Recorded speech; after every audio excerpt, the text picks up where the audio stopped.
স্বর্গের দর্প গেল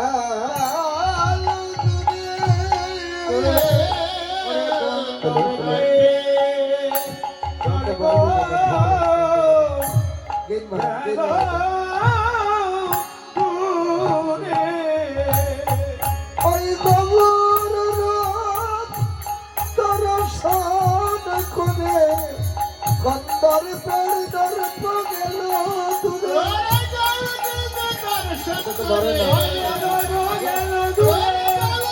দর্শন করে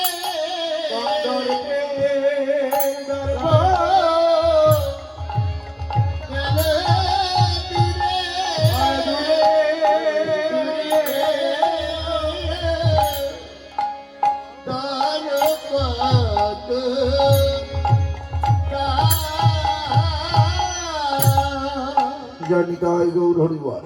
হ্যাঁ এরকম যোগপীঠ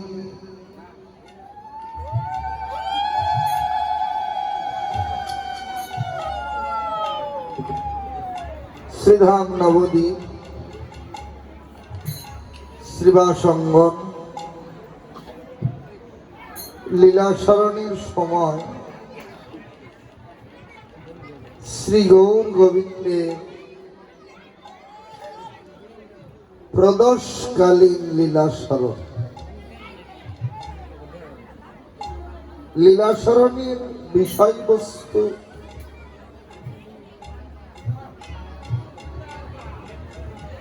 গোবিন্দের সামার্থারতির প্রধান নায়িকা গোপিকার মধ্যমণি কৃষ্ণ গর্বে গর্বিণী রাধারানী কর্তৃক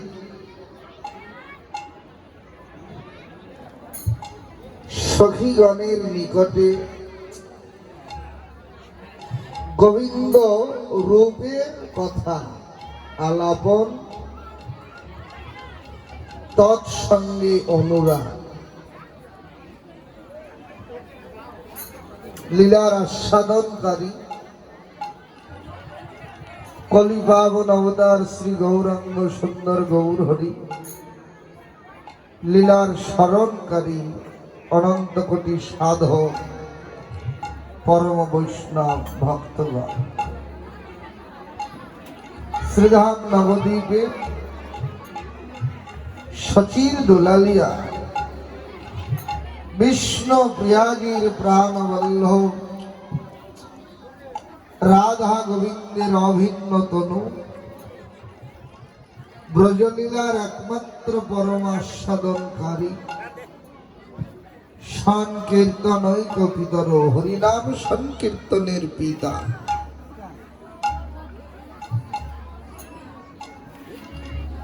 গৌরাঙ্গ সুন্দর গৌর হরি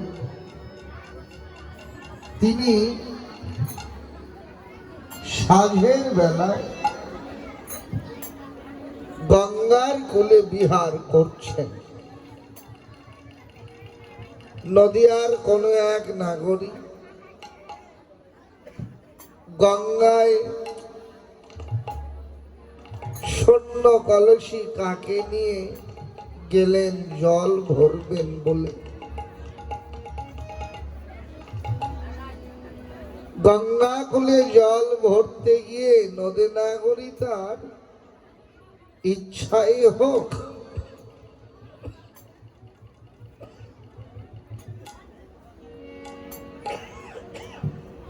অনিচ্ছাতেই হোক হঠাৎ নয়ন দিয়েছেন গঙ্গায় বিহারত গৌরাঙ্গ রূপে। গৌরূপখানি দেখা মাত্র নদী নাগরী তার মনের অজান্তেই কখন যে তার জীবন সর্বস্ব তিনি সঁপে দিয়েছেন এই রূপের মানুষের চরণে, নিজেও জানেন না। গৌরূপখানি দেখে সব হারিয়ে ফেললেন ওই রূপের মাঝে, হয়ে গেলেন ঋত সর্বসার।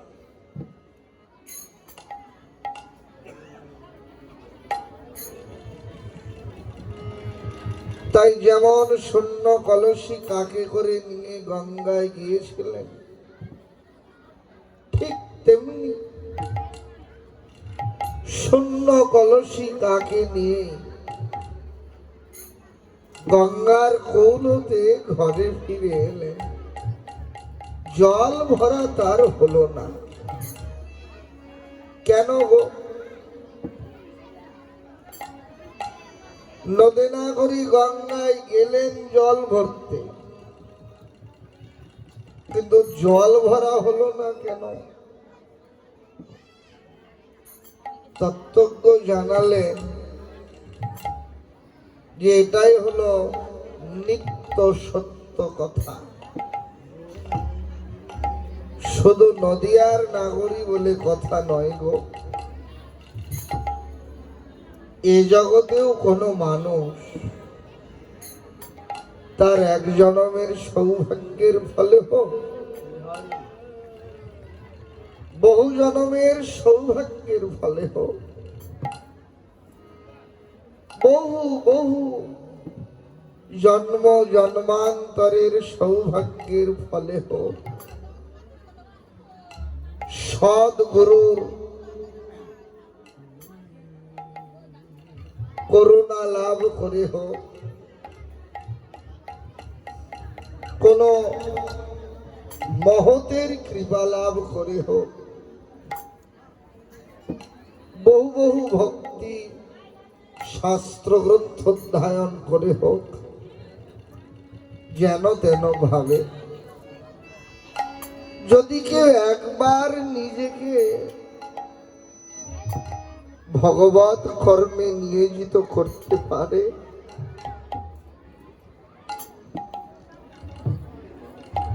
এই জগতের এমন কোন কর্ম নেই যেই ভগবত কর্মে নিবেদিত মানুষকে এই জাগতিক কর্মের দিকে আকর্ষণ করতে পারে।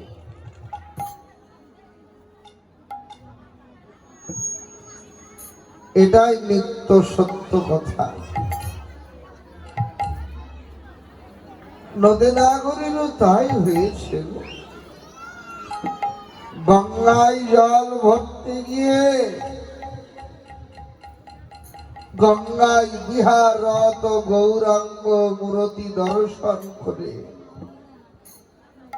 কখন যে মনের অজান্তেই তার জীবন সর্বস্ব তাকে সঁপে দিয়েছে নিজেও জানেন না। গৌরাঙ্গ রূপের মাঝে সব হারিয়ে ঋত সর্বস্ব হয়ে ঘরে ফিরে এলেন শূন্য কলসি নিয়ে, কিন্তু ঘরে ফিরেও ক্ষান্ত হতে পারলেন না। একাকী নির্জনে বসে কেবল ওই রূপের কথা ভাবনা করছে আর বড় ব্যাকুলা হয়ে নয়ন জলে বুক ভাসিয়ে কাঁদছেন।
নদিয়ার নাগরী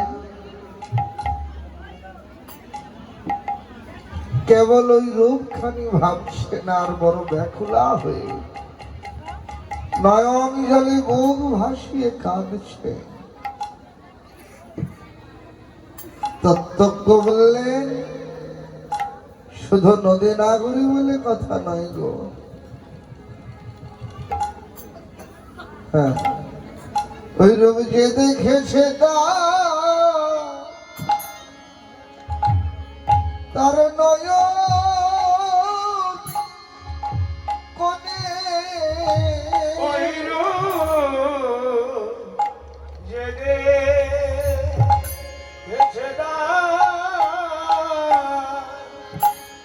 নয়ন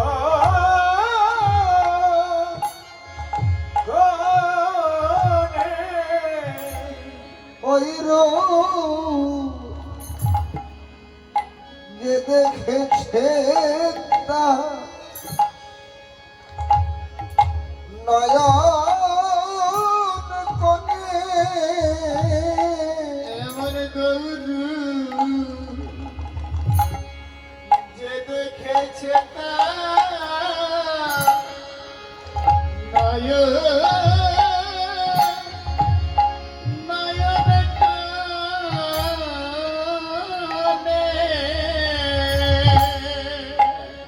ওরে সে ভোলে না এ জীবনে ওই রূপে যে দেখেছে তার নয়ন কোনে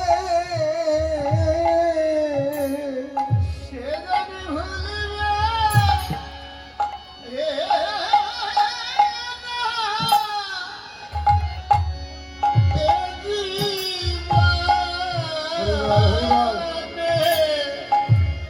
ভুলিবে যে দেখেছে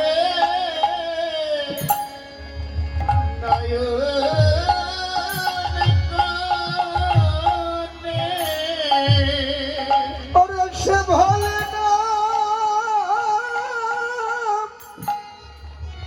এ জীবনে ওই রূপ কথা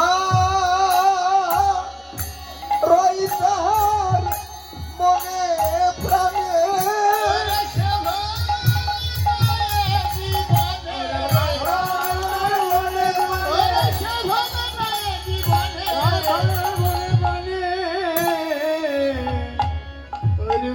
লেগেছে নয়ন কোণে নয়ন কোণে এটাই চিরকালের নিত্য সত্য কথা। সহজ কথা বলতে গেলে ভগবান যদি একবার কোন ভক্তের হৃদয়ে ধরা পড়ে যায়, কিছুতেই ভক্তের হৃদয় থেকে তিনি আর কোথাও সরে যেতে পারেন না। এই কারণেই ভাগবত শাস্ত্র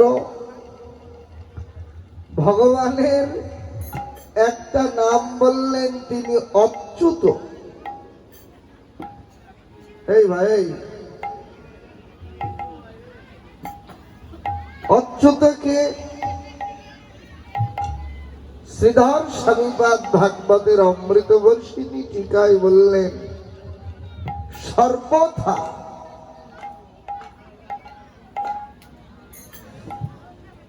ভক্ত হৃদয়ে যহ চ্যুতি রহিত স অচ্যুত। অর্থাৎ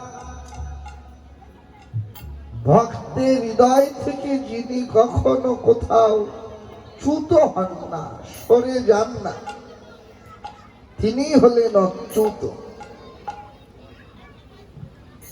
ভগবান যে ভক্তের হৃদয় থেকে কখনোই কোথায় সরে যেতে পারেন না,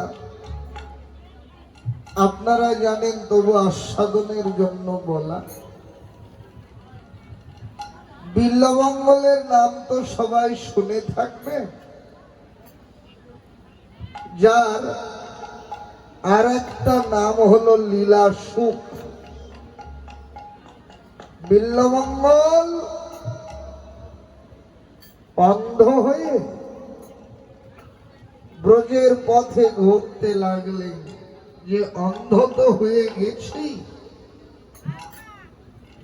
যতদিন তোমার কৃপা লাভ করতে না পারবো ততদিন আমি জলস্পর্শ করব না, অনাহারে প্রাণ দিলেও না।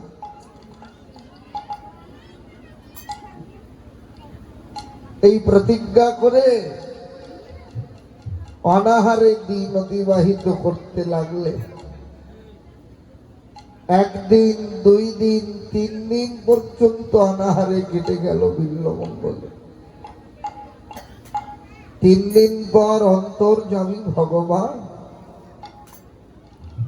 তিনি সবই সইতে পারেন, কিন্তু ভক্তের কষ্ট তো সইতে পারেন না। ভক্তের যেমন ভগবান ছাড়া কেউ নেই,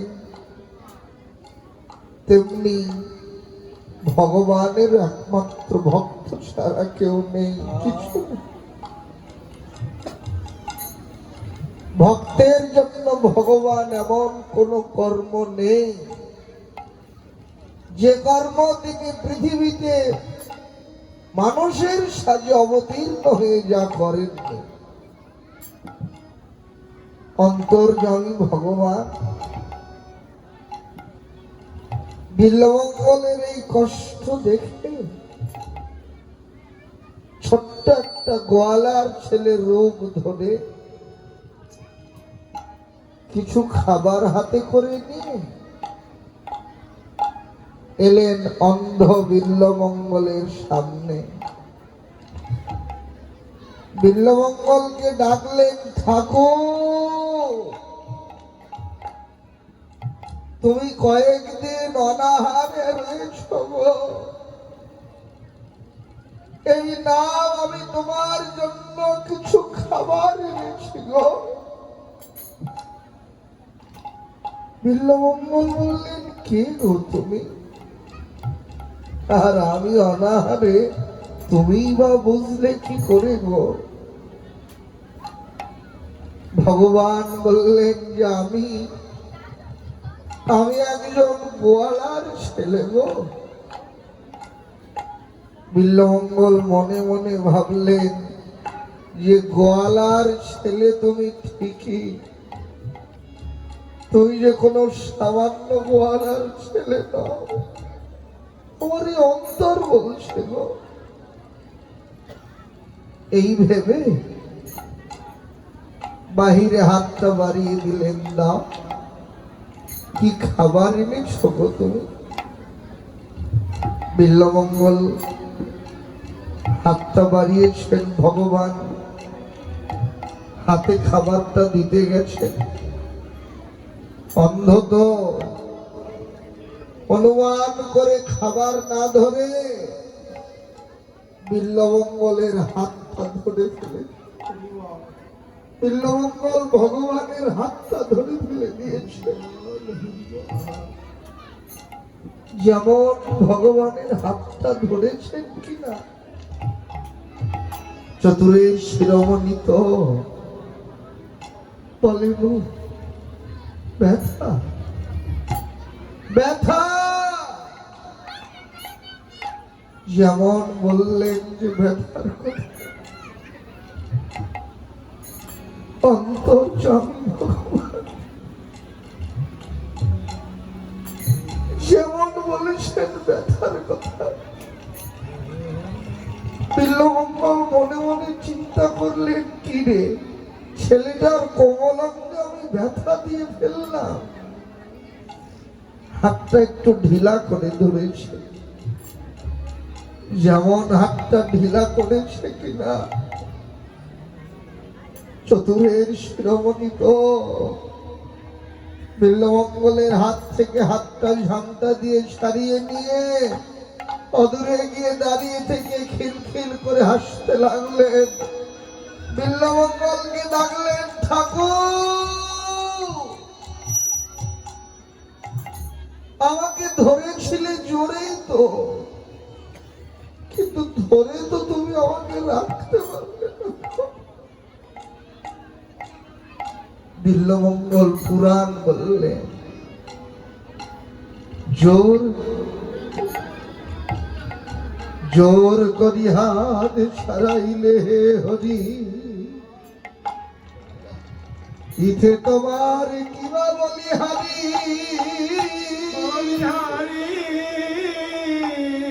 আমার অন্তর হতে যদি ছাড়িতে পারো, তবে সে বুঝিব তুমি কত শক্তি ধরো। হে ভগবান, তুমি আমার হাত থেকে তোমার হাত ছাড়িয়ে নিয়েছো গো, কিন্তু তুমি যে আমার এখানে ধরা পড়েছ, আমার এখান থেকে যদি তুমি কোথাও যেতে পারো, তবেই বুঝবো তোমার সর্বশক্তিমান নামের সার্থকতা।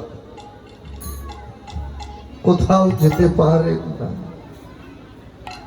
ভক্ত যদি একবার ভগবানকে হৃদয় মাঝে ধরে ফেলতে পারে, ভক্তের হৃদয় থেকে তিনি আর কোথাও কোনো কালেও সরে যান না।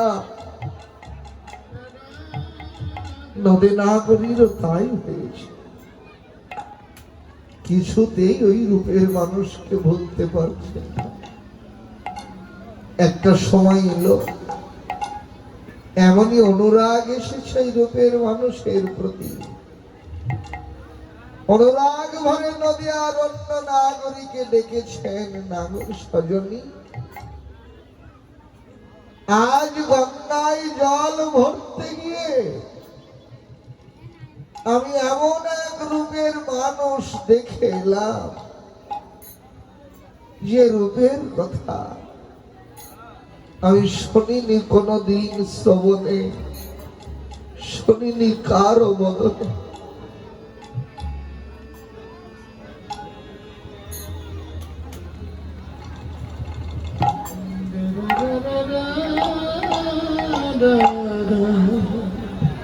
ওরা বলেন, বলিস কি রে,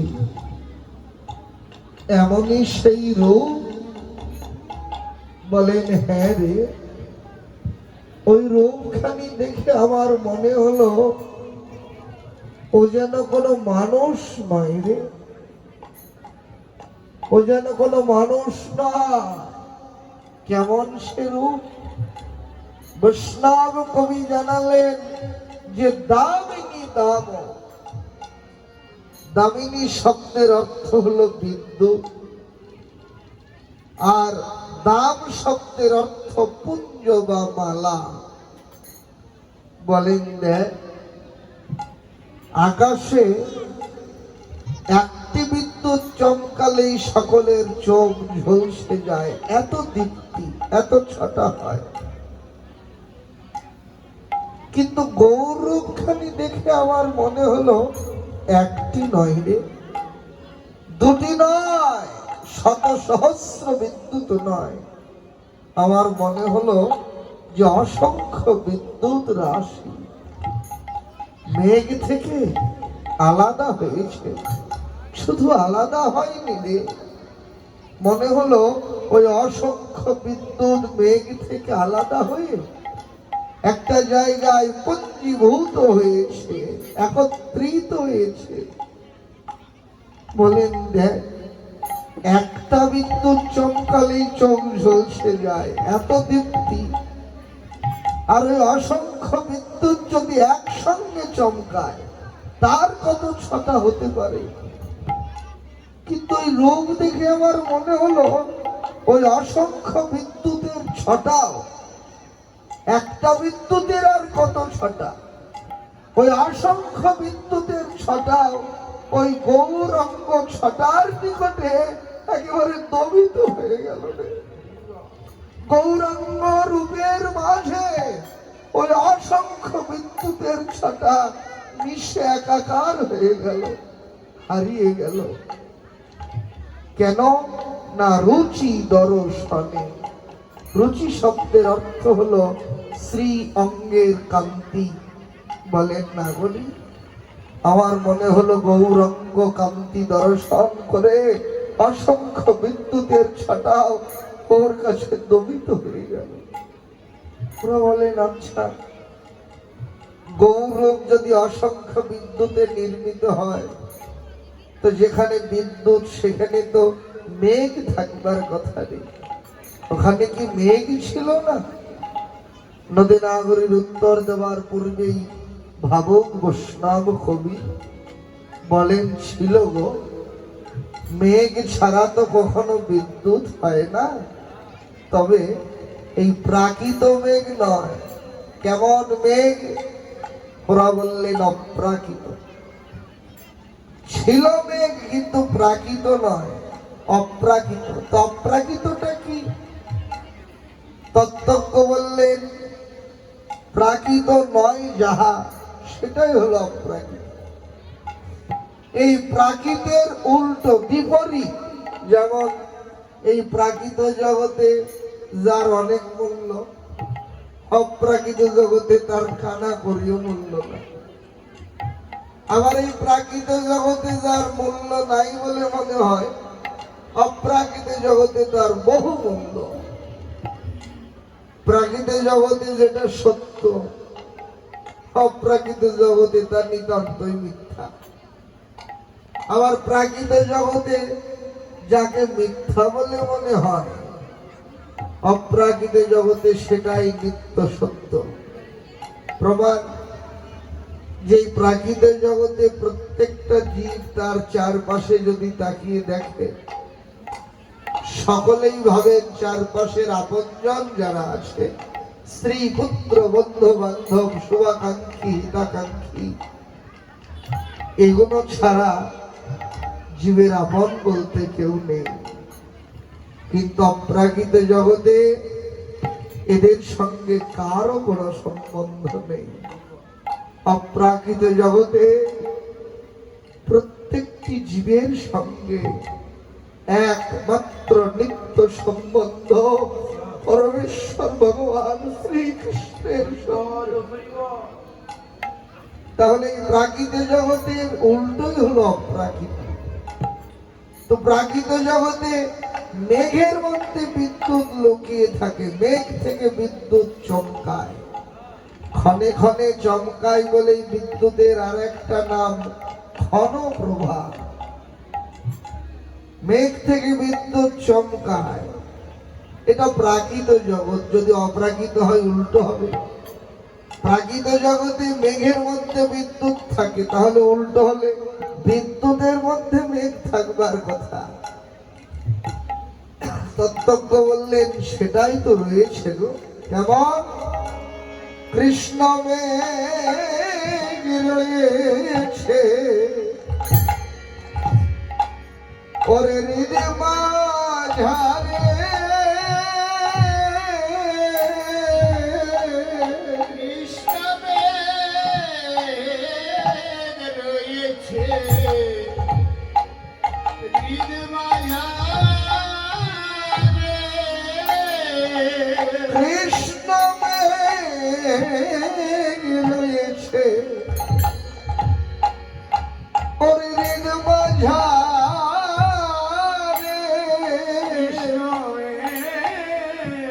রয়েছে আচ্ছা আচ্ছা।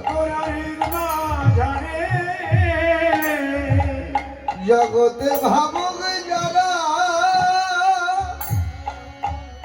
জানে তারা, কৃষ্ণ মেঘ রয়েছে ওরে হৃদ মাঝারে। জগতে ভাবু যারা, কেবল জানে তারা, কৃষ্ণ মেঘ রয়েছে হৃদ মাঝারে। ভাবুক যারা, জানে তারা, ওই গৌরের গোবিন্দ লীলা। ভাবু যারা, জানে তারা, ওরে বাবা,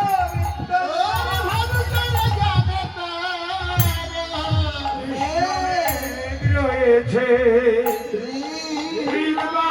ঝরে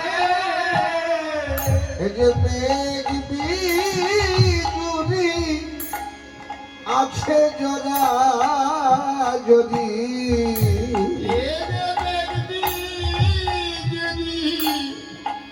আছে যারা যদি ওই কৃষ্ণ মেঘে রায় বিজুরি মেঘ বিজুরি জরা যদি কৃষ্ণ মেঘে রাই বিজুরি বেশ বাবু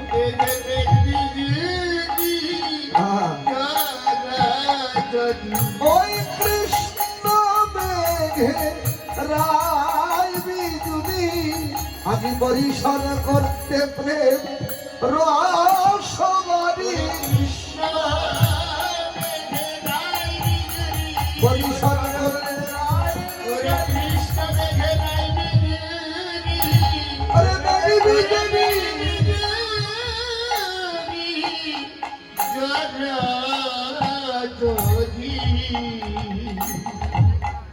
এই যে গৌরাঙ্গ রূপের এই মাধুরী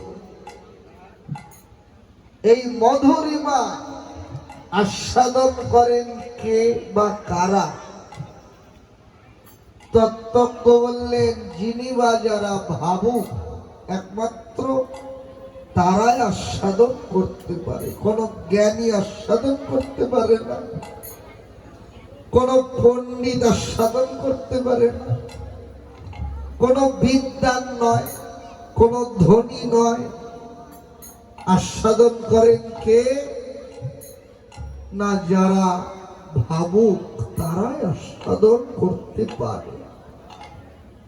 এই ভাবুকটি আবার কে? তত্ত্বজ্ঞ জানালেন ভাবুক হলো জগতে তিনি বা তারা। কারা? চরিতামৃত সুন্দর উপমা দিয়ে বুঝিয়ে দিলেন। চরিতামৃত বললেন যে মিষ্টির দোকানে দোকানদারেরা সুন্দর করে রসগোল্লা গুলো সাজিয়ে রাখে আলমারিতে। একজন পণ্ডিত ব্যক্তি, অনেক পাণ্ডিত্য, এই পণ্ডিত ব্যক্তি যদি ওই দোকানে সাজিয়ে রাখা রসগোল্লার বিভিন্ন ভাবে বর্ণনা করে তার পাণ্ডিত্য দিয়ে বর্ণনা করে কাউকে বোঝাতে চায় যে ওই রসগোল্লার স্বাদ কেমন হয়, পণ্ডিত যতভাবেই বর্ণনা দেয় রসগোল্লার স্বাদ কি কাউকে বোঝাতে পারবে? বোধহয় পারবে না। পণ্ডিত যদি সকাল থেকে সন্ধ্যা পর্যন্ত বর্ণনা করে রসগোল্লার এক বিন্দু স্বাদ আস্বাদন হবে না। পণ্ডিতের বর্ণনা করা কথাগুলো যদি লিপিবদ্ধ করা যায়, লেখা যায়, একটা পুঁথি হতে পারে, কিন্তু রসগোল্লার স্বাদ মিলবে না। কেন না? রসগোল্লার স্বাদ রসগোল্লার মধ্যেই নিহিত থাকে। পণ্ডিতের বর্ণনা করা কথার মধ্যে কোন পুঁথির পাতায় সেই রসগোল্লার স্বাদ মেলে না। এত কিছু বলারই দরকার হবে না। ওই রসগোল্লা নামক দ্রব্যটা যদি কোনো মানুষের রসনায় দেওয়া যায়, জিহ্বায় যদি তুলে দেওয়া যায়, জিহ্বায় দেওয়ার সঙ্গে সঙ্গে লোকটা বুঝতে পারে যে এই রসগোল্লার স্বাদ কেমন। তাকে বর্ণনা করে বোঝাতে হয় না। তো যে লোকটা রসগোল্লা খেলো তাকে যদি কেউ জিজ্ঞাসা করে, ভাই তুমি তো রসগোল্লা খেলে, তুমি একটু বোঝাতে পারবে যে রসগোল্লার স্বাদ কেমন? যে আস্বাদন করলো সেও কি কাউকে বোঝাতে পারে যে আস্বাদনের স্বাদ কেমন? বোধহয় পারে না। চরিতামৃত জানালেন তেমনি ভগবানের এই নাম, ভগবানের লীলারস, রূপ গুণ মাধুরী যে যার জীবনের সাধনা দিয়ে হোক, যে যার জীবনের ত্যাগের বিনিময়ে হোক, জন্ম জন্মান্তরের সৌভাগ্যের ফলে হোক, সদ্গুরুর করুণা লাভ করে হোক, মহতের কৃপায় হোক, যেন তেন ভাবে যে যার জীবনে যতটুকু আস্বাদন করতে পারে কেবল সেই অনুভব করে যে এই আস্বাদনের কত সুখ, কত আনন্দ। এই আস্বাদনের কথা জগতে কেউ কাউকে কখনো বলে বোঝাতে পারে না। আর যারা এমন করে আস্বাদন করতে পারে তারাই হলেন জগতের একমাত্র ভাবুক। কারা? চরিতামৃত বললেন সেদিন আস্বাদন করলেন বিদ্যানগরের রাজা রায় রামানন্দ। তত্ত্বজ্ঞ বললেন যে কৃষ্ণ প্রেম সকলে কি পায়? যে পায় সে পদে পদে পায়। কৃষ্ণ প্রেম সকলে কি পায়? শান্ত ভাবে সনক সনাতন পেয়েছিল গোলকের ধন শ্রীকৃষ্ণ চরণ। দাস্য ভাবে হনুমানে অন্তরে সীতারাম দেখায়। কৃষ্ণ প্রেম সকলে কি পায়? সখ্য ভাবে ব্রজের রাখালগণ কৃষ্ণ শাখা সঙ্গে তারা করত গোচরণ।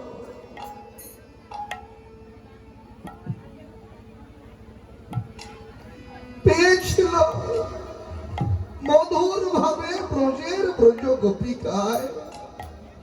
কৃষ্ণ প্রেম সকলে কি পায়?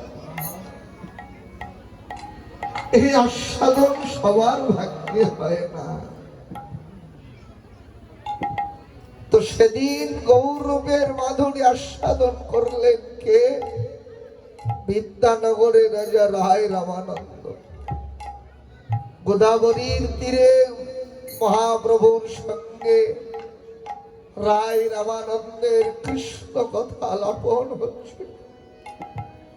কৃষ্ণ কথা বলতে বলতে হঠাৎ বড় আবেগ ভরে বলছে কি, এই এখনই হেরিল তোমার সন্ন্যাসী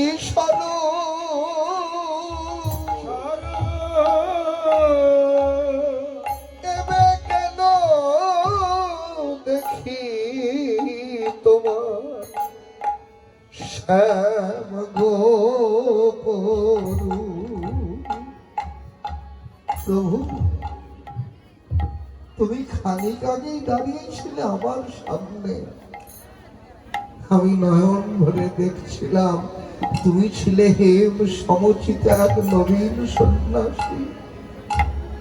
তোমার কণ্ঠে তুলসীর মালা, মস্তকে শিখা, সর্বঙ্গে কপিচন্দন দ্বারা পরিবর্তিত রচিত।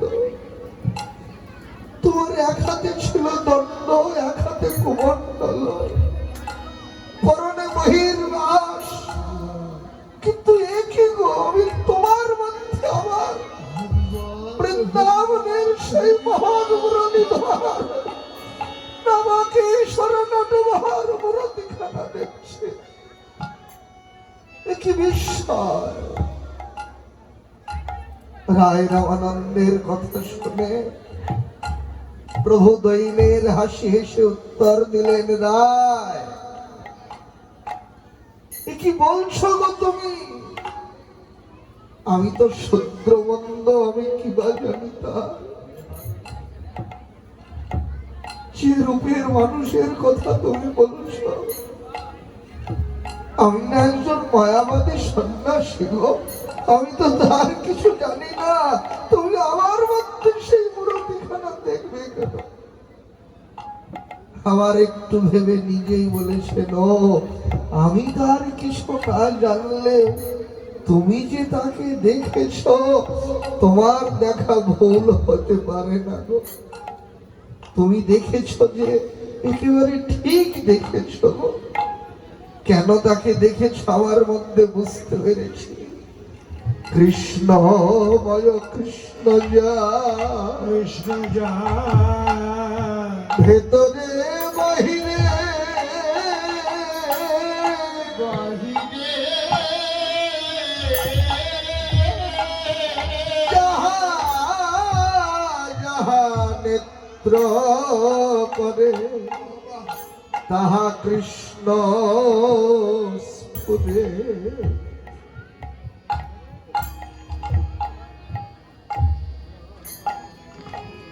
বলেন রায়, তুমি তো কৃষ্ণকে বড় ভালোবাসো,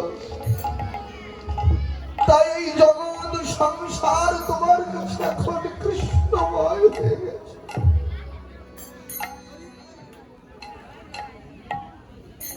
এ কারণে তুমি যা কিছু দেখছো সব কিছুর মধ্যে বৃন্দাবনের ব্রজেন্দ্র নন্দনকে তুমি দেখতে পাচ্ছ। তাই আমার মতো মায়াবাদী সন্ন্যাসীর মধ্যেও তুমি তাকে দেখেছ। রায় রামানন্দ বললেন যে প্রভু